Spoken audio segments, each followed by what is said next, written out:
Our belief system is that which has been given to us by God, let no man take away. Plain and simple. No one can take away from me what was God given.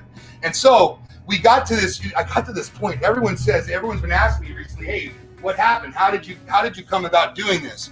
You know what? Let me tell you what happened was, man, I've been struggling like everyone else all year long. I was just struggling. I mean, there was a tension inside of me. There was an anxiety that I'd never felt before.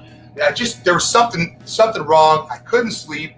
I kept hearing somebody say, hey, listen, man, you got to do something. This is your post. This is your job. You got to step up and do something. I wasn't listening, didn't want to listen. I've never been incredibly religious.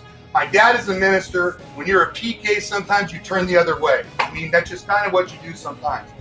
And I know who God is, and I'm literally getting this voice telling me, hey, this is your job. And I'm like, I don't want it. I know what's going to happen if I do it. I don't want it. They're going to try to cancel me. There's going to be an issue. I don't want it.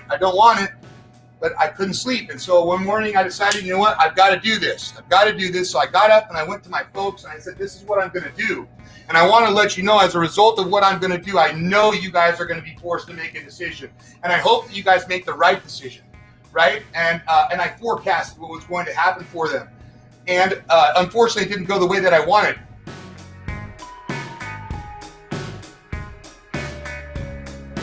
To the point where my family had to terminate me. They decided they couldn't stand up for what was right and true. They decided that it was too much of a risk, so they had to remove me from my own family's company, which they wouldn't have had if I wouldn't have been alive.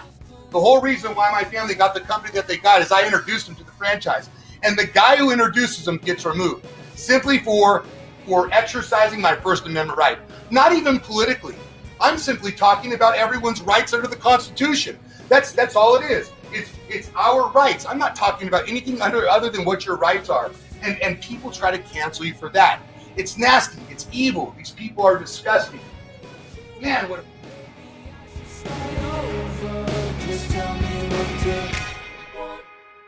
I can sleep at night, right?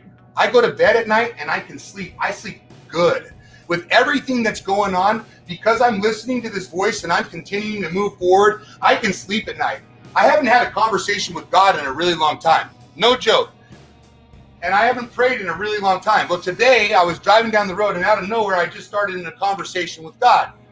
And it was really wild because I haven't done this in a long time. And it's kind of weird for me to even talk about this. It makes me a little uncomfortable. Don't know if you can tell I'm turning red. But true story. I'm driving down the road and I'm like, God, out loud, I just can't believe that I'm doing this. I can't believe that we've started this, that I'm leading this thing. And I said, I recognize, I'm not saying it in a way that, I can't, but look at what I'm doing. I mean, I'm saying that I can't believe that you put me in charge of this. I can't believe that you said, this is what you got to do. And I said, yes, right? I can't believe that. It blows my mind. It really does that I said yes. But the more that I say yes, the more that I move forward on the path that I'm supposed to be moving forward on, the more momentum we have. I mean, this thing is just growing so rapidly. I was just talking to some people out of Cincinnati, New York, Florida, Texas, Ohio, Washington. I get phone calls.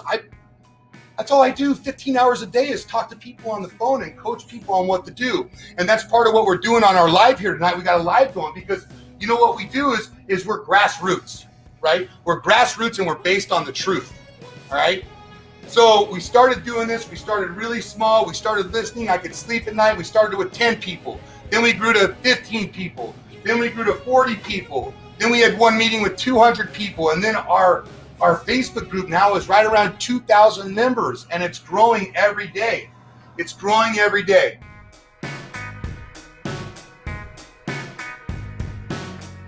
Well, when we started the group, we said, hey, listen, what are we going to do? So we know our mission, we know our vision, we know our beliefs. What are we going to do now? How are we going to accomplish what we want? So we decided, number one, that we're going to protest at organizations, companies that are actively complying with the illegal, unconstitutional, unethical, vile mandates that make no sense at all. Number two, we're going to support businesses that are in defiance of the mandates. All right.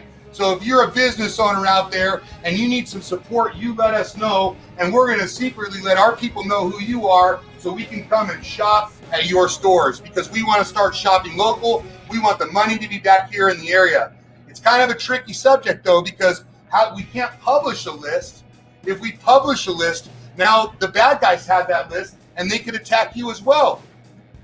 Which leads me to a really interesting point. Did you guys see what happened in Italy this week?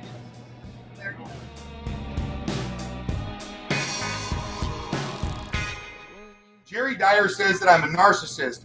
I never asked for any of the negative reporting that they've done on Channel 30, that they've done on the Fresno Bee, that they've done anywhere. I didn't ask for that level of attention. I didn't ask that they post all the pictures of my family, that they post my mom and dad's home address, that they do everything they can to intimidate and scare my family to the point where my family had to terminate me. They decided they couldn't stand up for what was right and true. They decided that it was too much of a risk, so they had to remove me from my own family's company.